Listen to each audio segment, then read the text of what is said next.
మనం మన బిజినెస్ సర్కిల్లో స్ప్రెడ్ చేస్తే తెలుస్తుంది కదా. శివగామి, ఇది చిన్న చితక ప్రాజెక్ట్ కాదు, దాదాపు 500 ఫ్లాట్స్. అది ఈజీగా పబ్లిక్కి తెలియాలి కదా, పబ్లిక్ అందరికీ రీచ్ అవ్వాలి కదా. చిన్న చిన్న అమౌంట్స్ అయితే ఎవరైనా కొంటారు, కానీ ఫ్లాట్ రేటు చాలా ఎక్కువ, చాలా పెద్ద అమౌంట్ కదా. అంత డబ్బులు కట్టడానికి జనాలకి ప్రాజెక్ట్ గురించి కూడా వివరంగా తెలియాలి కదా.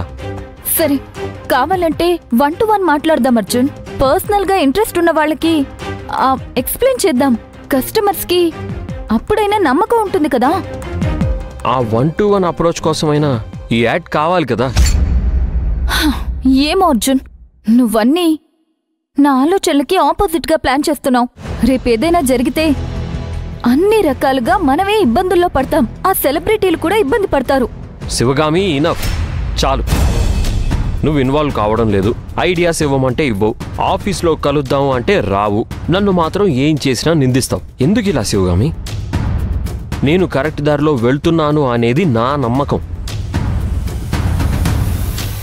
రేపు రెస్పాన్స్ బాగా వచ్చిన రోజు నీకే తెలుస్తుంది. రెస్పాన్స్ రాదని కాదు, ఇప్పటికే వచ్చింది. కానీ వెళ్తున్న విధానం కరెక్ట్ కాదనేది నా నమ్మకం.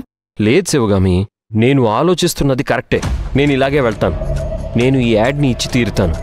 సరే అర్జున్, ఇక నీ ఇష్టం. శివగామి ఎప్పుడు అర్థం చేసుకుంటుందో ఏమో.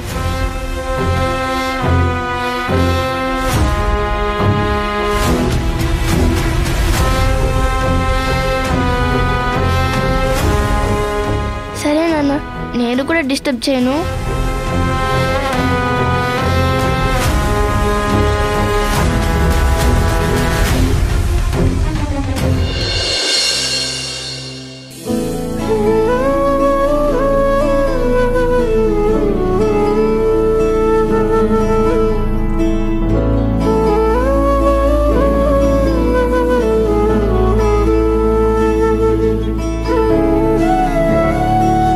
అర్జున్, పేపర్ చూసావా? ఓ, దీనికోసం బానే ఖర్చు పెట్టుంటారు కదా.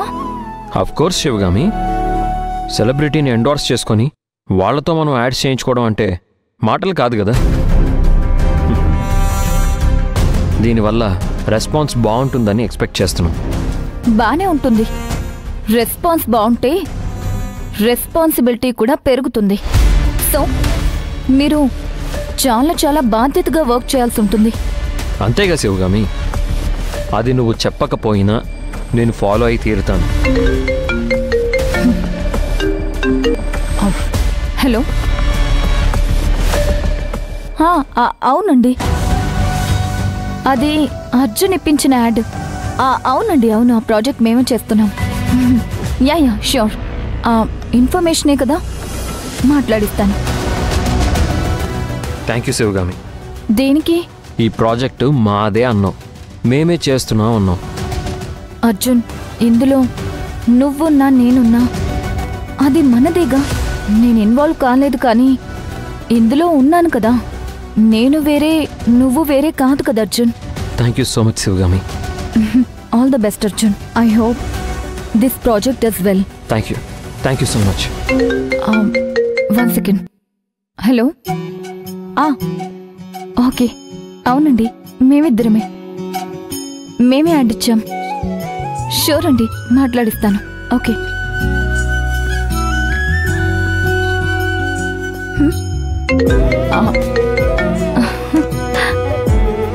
హలో, అవునండి, మేమే యాడ్ ఇచ్చాం. అవును, షూర్. Okay, thank you. చూసావుగా శివగామి, ఒక్క యాడ్ వల్ల ఎంత రెస్పాన్సో. అది నీ పేరు, మన కంపెనీ పేరుకి ఈ యాడ్ తోడవడం వల్ల ప్లస్ అయింది. ఓకే అర్జున్, కానీ నాకింత రెస్పాన్స్ వస్తున్న కొద్దీ భయం కూడా పెరుగుతుంది. అంతా సక్రమంగానే జరుగుతుంది. బీ కూల్ శివగామి, నాది పూచి. సరే, బ్రేక్ఫాస్ట్ చేద్దాం. మర్చిపోయాను, రండి.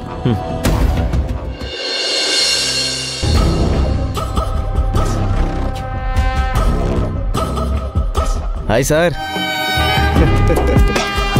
Congratulation sir, super sir. Hello sir. ఏంటి బెనర్జీ గారు అంత సంతోషం? ఇది కదా సార్ నిజమైన సక్సెస్ అంటే, ఇది కదా సార్ విజయం అంటే. ఏమైంది? మీకు తెలియదా సార్, మనం చేసిన పనికి ఎంత రెస్పాన్స్ వచ్చింది? ఫ్లాట్లు హాట్ కేకులా అమ్ముడుపోతున్నాయి సార్. సార్ ఆల్మోస్ట్ 50% సేల్ అయిపోయాయి సార్. 400 కోట్లు జమ అయ్యాయి సార్. అవును, నాకు కూడా బ్యాంక్ నుంచి కాల్ వస్తే మాట్లాడాను. అసలు ఏ మాత్రం ఎక్స్పెక్ట్ చేయలేదు. సార్ ఇదంతా మీ మహిమే సార్. మీ కంపెనీ పేరు వల్లే మార్కెటింగ్ అయింది, అందుకే ఇంత ఈజీగా సాధ్యమైంది. ఇంత ర్యాపిడ్ రెస్పాన్స్ నాకే ఆశ్చర్యంగా ఉంది. మంచి ఎక్కడ జరిగినా జనం ఆదరిస్తారా అనడానికి మన ప్రాజెక్ట్ నిదర్శనం సార్. అవును సార్, మనం సగం సక్సెస్ అయినట్టే. ఇప్పుడు మనం జనాలకి బానిసలం. వాళ్ళ కోసం జాగ్రత్తగా పనిచేయాలి. వాళ్ళ ఫ్లాట్స్ వాళ్ళకి పదిలంగా అప్పచెప్పే వరకు మనం ఎట్టి పరిస్థితుల్లోనూ అలసత్వం ప్రదర్శించకూడదు.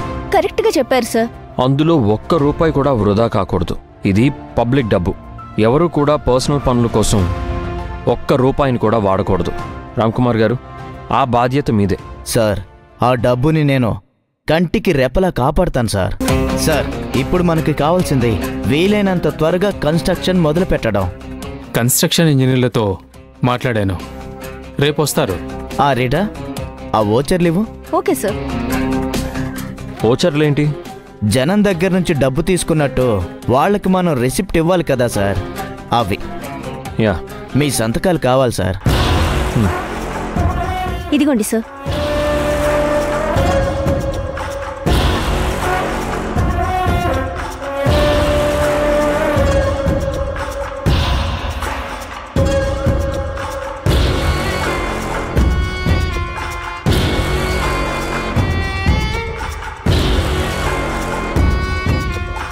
సార్ ఒక్కసారి ఎన్ని సంతకాలు పెట్టించానని తిట్టుకోకండి సార్.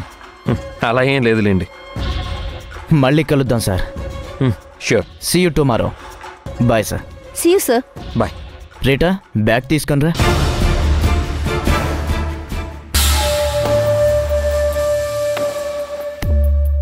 అది మామ్, ఏంటి?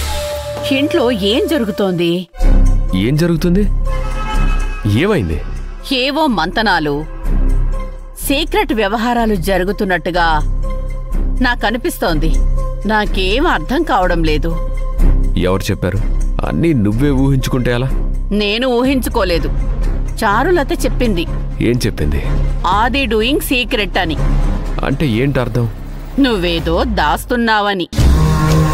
దానికి అర్థమైంది ఒక భాష, అది చెప్పిన భాష ఇంకొకటి, నీకు అర్థమైంది ఇంకా వేరే. ఇంతకీ విషయం చెప్పు. ఏం చేస్తున్నావు? నేనొక సీక్రెట్ ఆపరేషన్ చేస్తున్న విషయం నిజం, కానీ అదేమిటన్నది మాత్రం నేను చెప్పను. అదేంట్రా అది? నాకు తెలిసి తీరాలి. నీకు తెలియాల్సిన అవసరం లేదు. ఏ తల్లి కొడుకులైనా ఇలాగుంటారా? నేను ఇలాగే ఉంటాను, నీకు తెలుసు కదా. అది నాకు చాలా టెన్షన్ గా ఉందిరా. ఏం జరుగుతుందోనని యాంగ్జైటీ వచ్చేస్తుంది.